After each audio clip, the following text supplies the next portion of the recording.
Hello, আমি মেঘা। এই আবারও চলে এসেছি, বাট আজ ভাত তরকারি কিছু রান্না করবো না। আজ একটা সিম্পল করে লাঞ্চ বানিয়ে দেবো। মানে এটা হচ্ছে ঢোকলা, গুজরাটি স্পেশাল ঢোকলা। হ্যাঁ, বাড়িতেই আমি ঢোকলা বানাই। মানে ঢোকলা দু রকমের হয়, এটা খম্মন ঢোকলা বলে আর এটাকে নর্মালি ঢোকলা বলে। তো খম্মনের মানে খম্মন ঢোকলাটা ওটা না আমি ঠিক বানাতে পারি না। আমি খেয়েছি মিষ্টির দোকান, এখানকার মিষ্টির দোকানে ওটাই বেশি থাকে, এবার আমি খেয়েছি, কিন্তু ঠিক আমি বানাতে পারি না। ওই জন্য এটাই বানাচ্ছি। এটা সব থেকে ইজি, মানে আমার কাছে তাই মনে হয়। মিনিমাম 25 মিনিট সময় থাকলেই হাতে এটা ইজিলি তৈরি করা যায়। এই যে আমরা দুজন খাবো, তাই জন্য অল্প পরিমাণে বেসন নিয়েছি, নিয়ে তাতে একটু হলুদ গুঁড়ো আর একটু পরিমাণ মতো নুন দিয়ে ভালো করে ওটাকে মাখিয়ে তারপরে জল দিয়ে ভালো করে একটা গাঢ় ব্যাটার তৈরি করে নিয়েছি। আর এটাকে না অনেকক্ষণ, মানে মোটামুটি 3-4 মিনিট তো ভাবে নাড়তেই হয়, একটানা এভাবে ডুবিয়ে যেতেই হয়, নাহলে ভালো করে থিকনেসটা আসে না, খুব সুন্দর খুব একটা আসে না।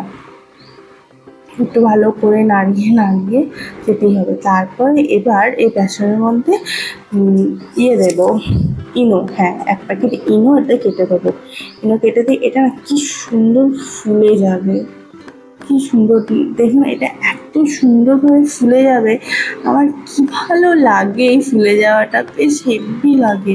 অবশ্যই এটা দিয়ে একটু মোটামুটি মানে একটু মানে সবটুকু মিক্স হয়ে গেছে, এইভাবেই রেখে দিই।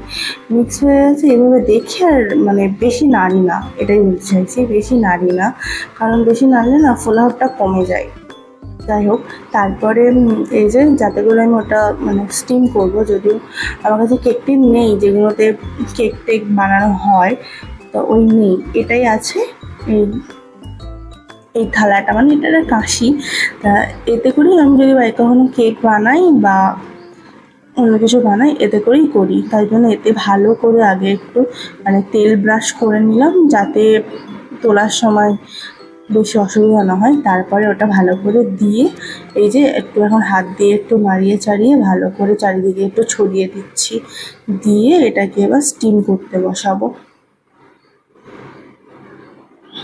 এই যে এটাকে এবার স্টিম করতে বসিয়ে দিলাম। এবার মোটামুটি 5-6 মিনিট পরে একবার চেক করব যদি হয়ে যায়।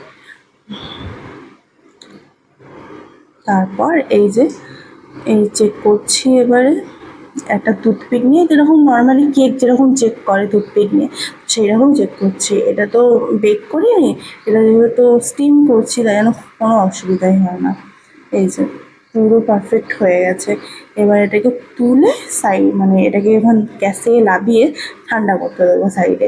আর ততক্ষণে এদিকে একটা প্যান নিয়েছি, কড়া নিয়েছি, কড়াইতে একটু তেল নিয়েছি। তেলটা গরম হলে ওতে একটু সর্ষের তেল আর সর্ষের তেল নয়, সর্ষে আর একটু মানে 3-4টে কাঁচা লঙ্কা ফোড়ন দেবো। যাতে কাঁচা লঙ্কা ফোড়ন দিই আর একটু মানে ভেজে ওতে জল দেবো। জল দিয়ে একটু নুন আর একটু মিষ্টির জন্য চিনি ব্যবহার মানে সবাই চিনিই দেয় বেশিরভাগ, কিন্তু আমার চিনি ছিল না, তাই জন্য নকুলদানা দিয়েছি আমি। যাই হোক, একই তো কাজ করবে, তাই না? ওই জন্য এই যে দিয়েছি, এটাকে একদম মানে এটাকে একটু তরকারি বলা যায়। এটা ভালো করে দিয়ে এবার এটা ভালো করে ফুটবে। ফুটে মোটামুটি পুরো চিনিটা মানে নকুলদানাগুলো গলে গেলে তারপরে একটু ফুটিয়ে নেব।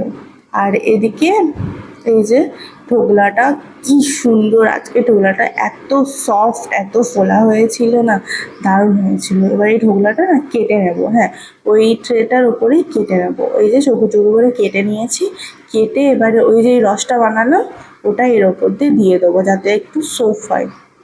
হ্যাঁ, ঢোকলাটা একটু সোফট করে রসটা দিয়ে একটু সাইডে রেখে নিয়ে, আর একটু ঠান্ডা, আর একটু ঠান্ডা হয়ে, যেহেতু গরম ওই রসটা দেওয়া হয়েছে, আর একটু ঠান্ডা হয়ে গেলে এবার আমার হাজব্যান্ডের লাঞ্চ প্যাক করে দেবো। ওই লাঞ্চটাই খেয়ে নেবে ভালোভাবে। এই যে একটু লাঞ্চ প্যাক করে দিয়েছে, আর লঙ্কাটা কামড়ে কামড়ে খাবে। যাই হোক, ওই যে আমার হাজব্যান্ড ওই যাচ্ছে, এটা আমি ভিডিও করলাম আজ ওপর থেকে। ও মানে ওই নিচে ওই ছাওয়াটাই ওখানটায় এসে আমাকে হাত নাড়ায়। এই ওই অত নিচে থেকে এই 7 তলার ওপরে আমাকে হাত নাড়ায় রোজ। দেখি ও দেখি কি জানি আমাকে দেখতে পায় কি দেখতে পায় না, তবুও তো আমি হাত নাড়াই। ওই যে ও গেট থেকে বেরিয়ে ওই যে ওই রাস্তায় যাবে। অন্যদিন অফিস থেকে গাড়ি আসে, বাট আজ ও একটু তাড়াতাড়ি বেরিয়েছে বলে এখনও গাড়ি আসেনি, ওই জন্য ও একটু হেঁটে হেঁটে মেন রাস্তার দিকে যাচ্ছে। ওই যে ও যাচ্ছে। যাই হোক, ওই চলে গেল ধীরে সুস্থে। তারপর আমি আমার এদিকে রান্নাঘরের কিছু কাজ ছিল, রান্নাঘরটা একটু গুছিয়ে গাছিয়ে ভালো করে একটু পরিষ্কার টরিষ্কার করে, মানে মোটামুটি আমার হাতের কাজ ছেড়ে আমিও ওই ঢোকলা একটু খেয়ে নিলাম। মোটামুটি ওটা দিয়ে